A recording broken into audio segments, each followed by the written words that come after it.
Have you registered for Silverbird Project Inspire? To register, dial *745*45 your BVN hash and send. Stand a chance to achieve your dreams.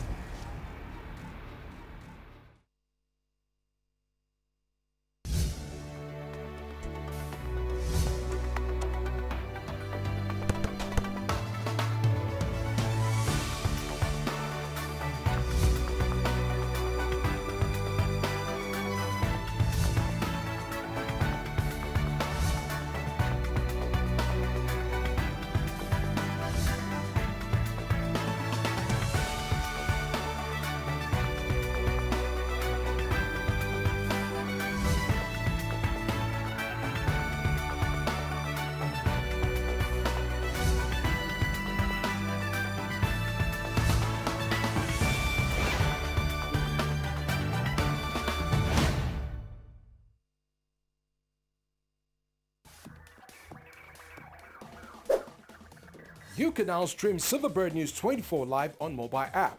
All you need to do is to download Silverbird News 24 app from Google Play Store on your Android devices and App Store or on your Apple devices. Tap the live button at the bottom bar to watch us live 24/7.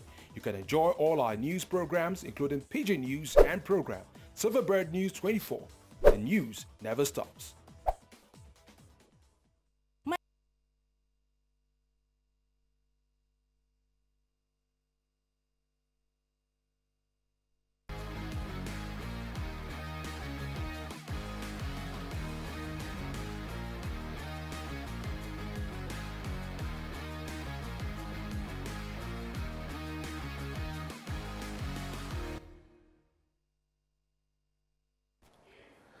You're welcome. You're still on to Strictly Politics, and I'm now being joined again by Eshemo Moimodu, my colleague. He's back. So back from Sabatica. From Sabatica.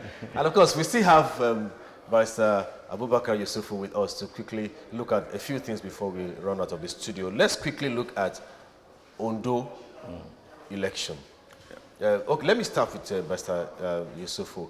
A lot of people are saying that perhaps it could be tougher in terms of the kinds of exchanges that we saw in Edo State. Yeah. But for the lessons that have been learned, from the procedure and the process in Edo State, that we should be able to have better organization and have a more peaceful election. Do you see it that way? Yeah, essentially, Edo State election was not devoid of peace. So I expect peace to reign supreme in Ondo State. As regards the prediction, I'm not very good at predicting. That would be dangerous for me to predict. But I think the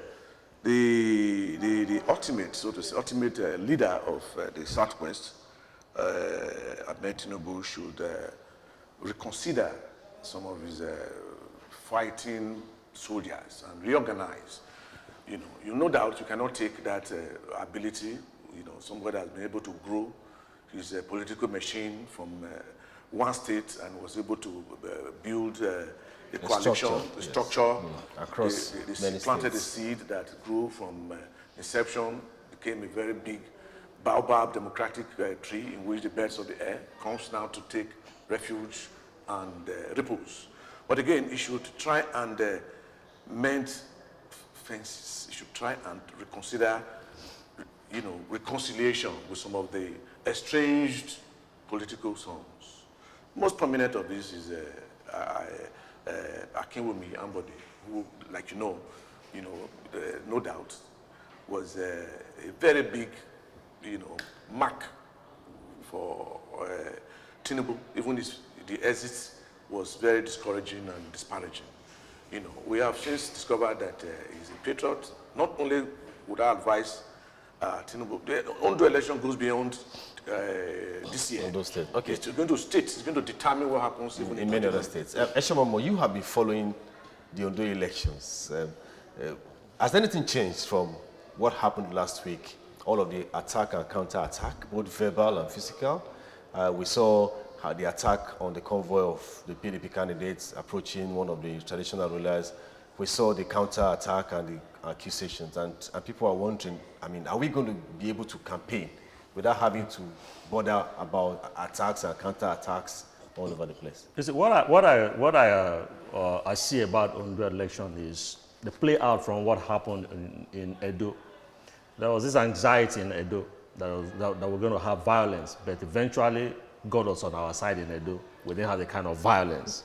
And the PDP emerged, the APC lost out in that election. Now, the battleground, the gladiators have reconvened, are going to reconvene in Ondo. Now, you remember in Edo it was said, Edo no be Lagos. Yeah. Now in Ondo, the narrative is Ondo no be Edo. So the PDP is going into Ondo states. That look, what we did in Edo, we want to repeat. Now APC wants to redeem its image. That look, you're never going to have what you did in Edo, in Ondo. So you're going to have more fierce. The battle is going to be more fierce. And that is why you're having all these infighting and all those clashes. You're going to see more play out towards the election. But you see, I expect also the security IG and other security outfits to be more stern in dealing with this issue, because those gladiators will want to do anything possible to make sure that they win at all costs. Okay, because of time, just today we heard in the news that one of a prominent politician in Lagos, Dr. Abdul Hakim Abdul Hamid, who was at one point a legislator at the Lagos House of Assembly, and then he became an SA on political matters, political affairs, to the then governor Raji Fashola. And then again, he served as Commissioner for Home Affairs under Ambode.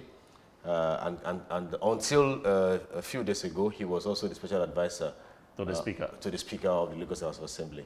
And he said that this was essentially because he declared his intention to run for governor in 2023. And he floated the movement. Yeah, floated the movement. I mean, should that really be a crime for you to express your ambition? How do you read the situation? No, it's not a crime, but you see, the moment he declared, he introduced that movement, I expect he should have even thrown in his towel and said, look, I'm not going to be the special advisor because you expect that this is going to play out.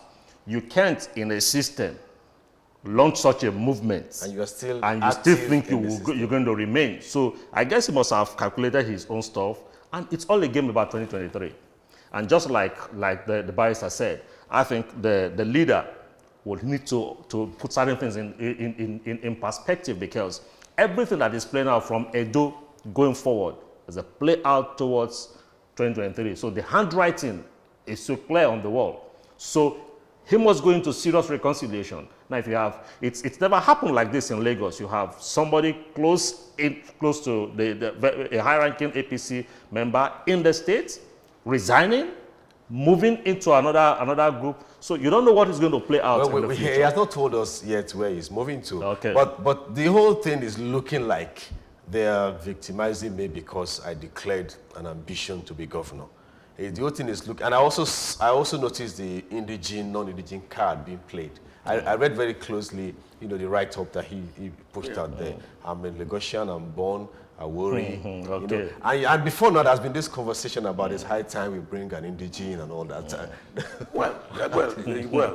It's a horse of that color, so to say. I'm beginning to see a horse of that color, emerging from the political machine of the Southwest. And I will also repeat the same thing again, that we really need to put our house in order in this Southwest if we are to really present a formidable challenge or a formidable choice before the northern oligarchy that is interested in keeping power. But in our league, that's the association. Master Abubakar Yusufu, we have to leave it there. Time is fast spent. Thank you so very much. It's been an interesting time with you today on the show.